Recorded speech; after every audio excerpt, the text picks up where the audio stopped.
지금도 사연을 보내면서 그때 일이 생각나서 손이 덜덜 떨리고 있습니다. 그리고 제가 전생에 무슨 죄를 지었나? 그래서 이렇게 마음의 벌을 받는 건가 고민하고 눈물을 흘리며 찢어질 것 같은 가슴을 부여잡으며 이 사연을 보냅니다. 저는 시골로 귀향했었던 50대 남자입니다. 저와 아내는 전부 다 도시 출신의 직장까지 도시에서 살아온 말 그대로 도시촌 사람이었습니다. 저 같은 경우에는 할아버지 댁이 시골이어서 어릴 적에는 논밭에서 놀기는 했었지만 즐거운 추억은 그때뿐이었고요. 아내의 경우에는 논밭이 있는 시골을 가본 적이 없는 전형적인 도시 여자였죠. 하지만 제가 사업을 하면서 돈을 많이 벌게 되었습니다. 어느 날 아버지가 오시더니 고향에 사시는 친척 어르신 중에 사정이 어려워서 집을 싸게 내놓으신 분이 계신데 너가 좀 비싼 가격에 사주면 안 되겠니? 라고 하셨습니다. 아버지의 부탁이고 제 기준에서는 비싼 가격도 아니었기 때문에 그냥 제가 그 집이랑 주변 땅을 사뒀습니다. 그때만 해도 아버지의 체면을 위해서 사둔 거지 전혀 관심은 없었습니다. 그렇게 아무 생각 없이 말하고 있고 지냈습니다. 근데 50대 넘어서니까 자식은 지 혼자 큰 줄 아는지 반항이나 하고 게다가 제가 하는 사업이 지금은 휘청거리면서 경제적으로 힘들어지더군요. 그래서 여기저기 지인들에게 부탁을 했지만 아무도 도와주질 않는 겁니다. 제가 잘 나갈 때는 단 3개도 빼줄 것 같던 사람들이 그리고 제가 그토록 도와줬던 사람들이 제가 어려워지니까 안면을 싹 바꾸는데 괜히 사람이 미워지더군요. 자식이 싫어지고 사람이 미워지니까 아무래도 도시 속 사람이 두려워지니까 떠나고 싶어졌습니다. 그냥 아무도 모르는 곳에 가서 머리를 식히고 싶더군요. 그래서 아내에게 어디 한적한 시골 마을에 가서 살고 싶다고 했더니 아내가 옛날에 지방에 사둔 땅이랑 집이랑 있잖아요. 거기서 있으면 어때요? 이러는 겁니다.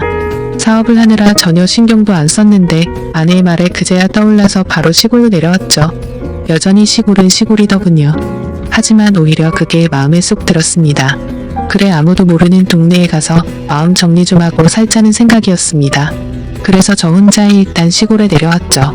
아내나 아이는 일단 서울에서 살고 있었고요. 제가 와서 시골집을 좀 정비하고 있으니까 동네 어르신들이 오셔서 이것저것 묻더군요.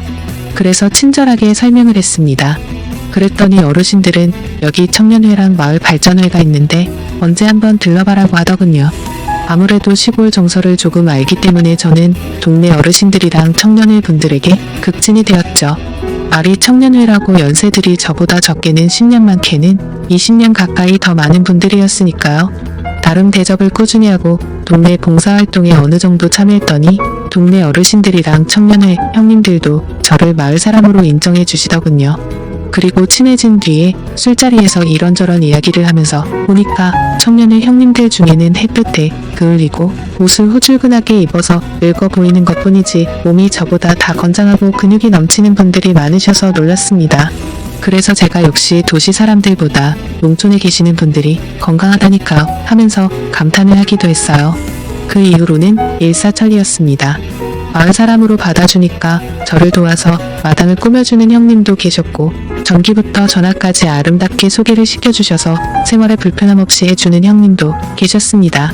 아무래도 평생을 보고 지내온 분들끼리 살아온 촌이라서 그런지 외지인에 대한 거부감은 크지만 한번 자기 사람이라는 생각을 하시면 적극적으로 도와주시더라고요.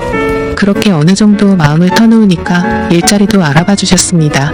특히 제가 사업을 한창 할 때 그나마 시간 내서 즐겼던 일이 낚시였는데 주변의 낚시터에서 일하라고 자리까지 알아봐 주셨습니다.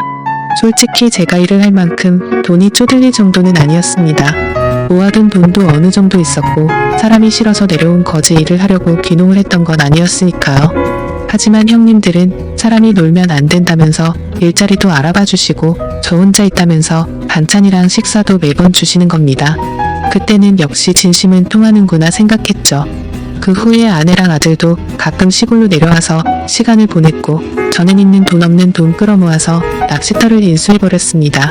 개벌은 남 못 준다고 사업하는 버릇이 남아서인지 이리저리 홍보도 하고 낚시터 관리를 열심히 했더니 나름 인기 있는 낚시터가 되더군요.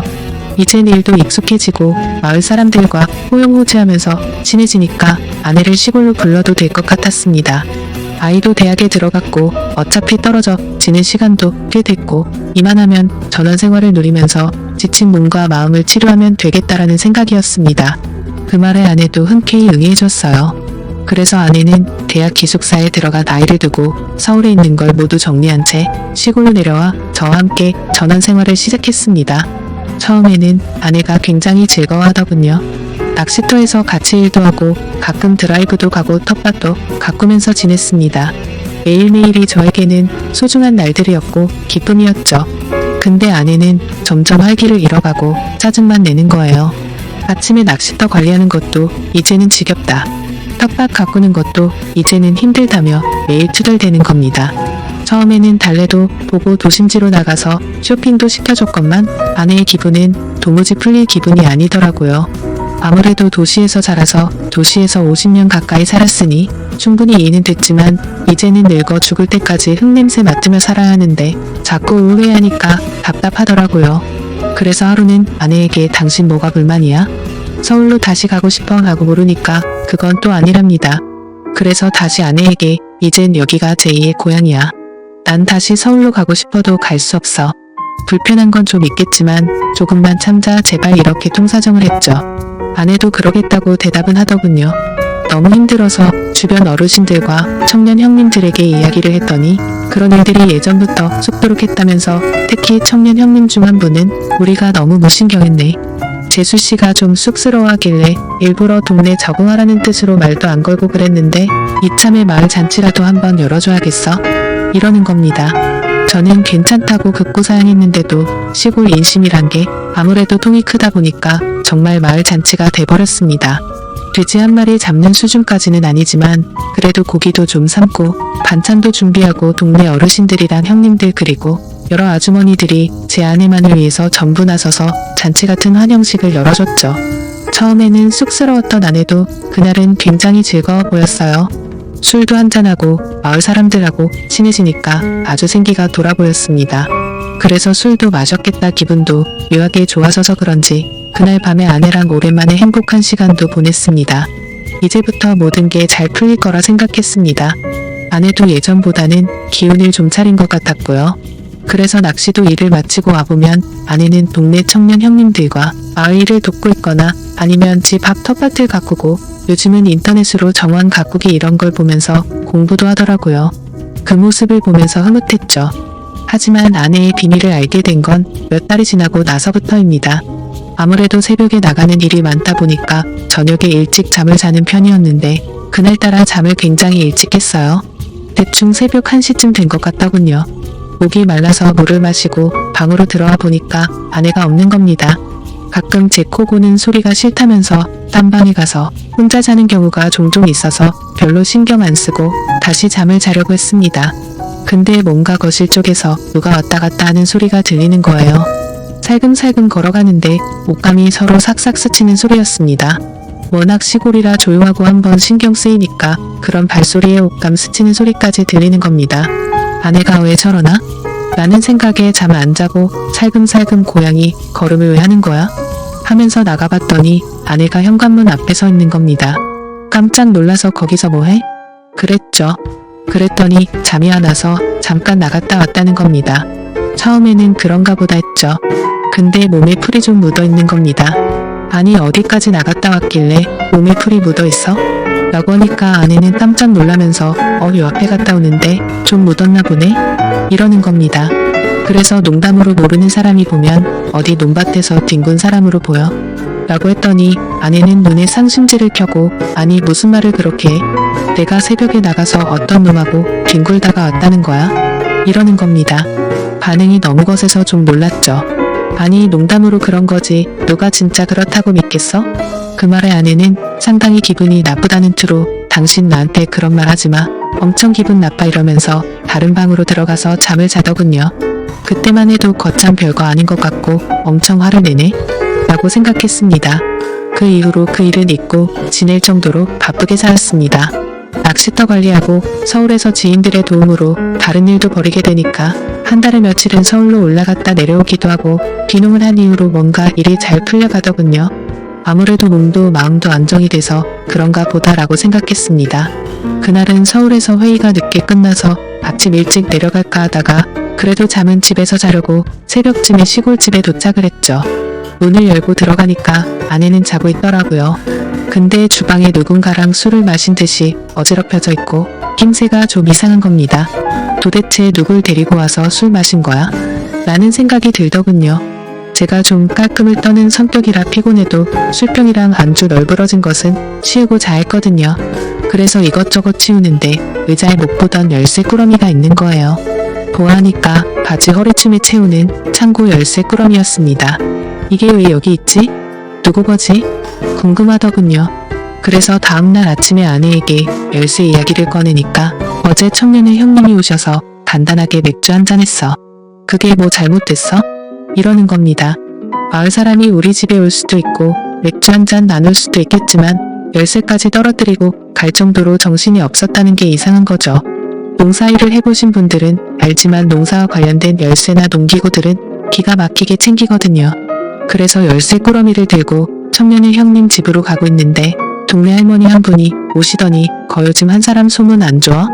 이러는 겁니다. 그래서 제가 무슨 말씀이시냐고 자꾸 여쭤보니까 동네 남자들하고 그렇고 그런 사이라는 소문이 있어.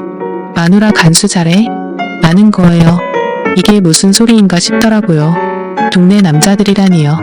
그래서 계속 여쭤봐도 할머니는 본인도 그냥 노인회관에서 주워들었다는 겁니다. 남자들끼리 이번에 새로 귀농한 지 봐줌마 밤에 몰래 가면 만날 수 있다는 이야기를 술자리 안주 삼아 했다는 거예요. 순간 눈이 뒤집히더군요. 어떤 정신 나간 놈이 이런 헛소문을 퍼뜨리나? 하여 청년의 마을 남정네들을 다 잡아다가 취조를 하고 싶었는데 열쇠 꾸러미가 자꾸 마음에 걸리더군요. 그래서 청년의 형님을 찾아가서 슬쩍 떠볼 겸 이야기를 흘렸죠. 형님 아내가 열쇠 주라고 하던데요. 그 형님도 아무렇지 않은 듯이 웃으면서 열쇠를 받길래 제가 한마디 쓱 했습니다.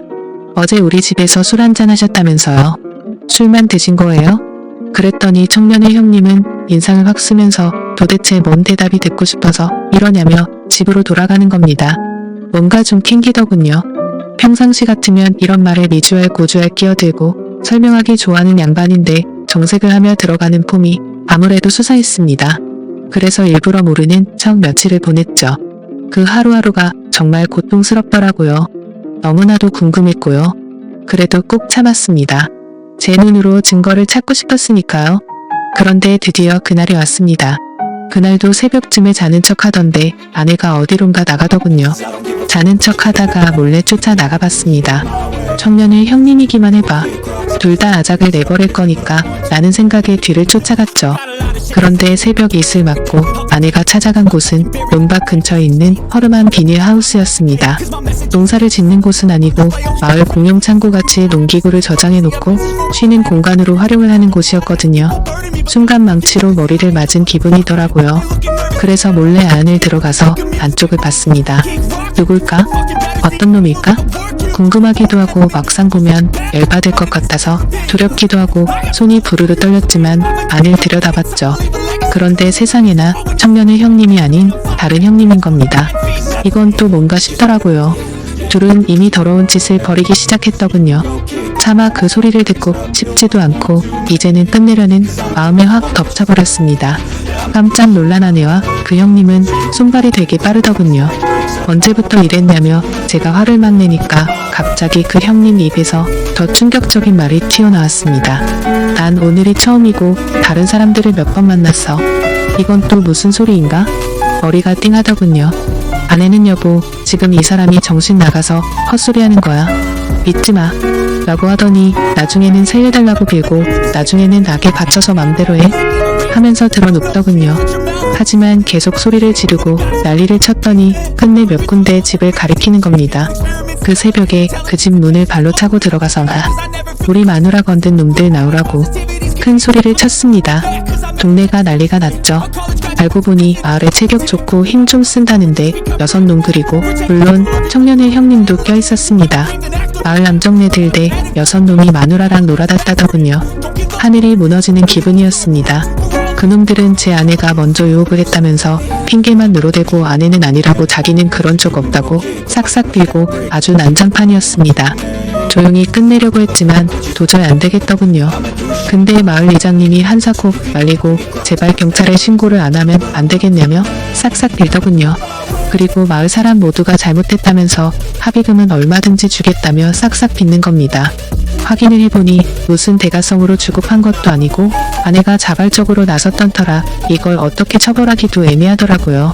이제는 더 이상 더러운 쓰레기들이 사는 동네에 도저 있고 싶지도 않고 아내를 보고 싶지도 않아서 아내와는 이혼을 했고 정신적 위자료를 청구했습니다. 그리고 마을 청년의 놈이랑 몇몇 사람은 탈탈 털어서 꽤 많은 액수의 돈을 받아냈습니다.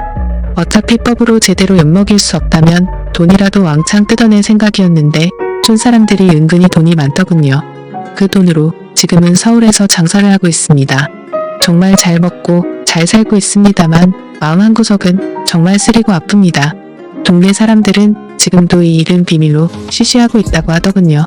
정말 파렴치한 아내와 시골 남자들을 생각하면 지금도 피가 거꾸로 솟네요.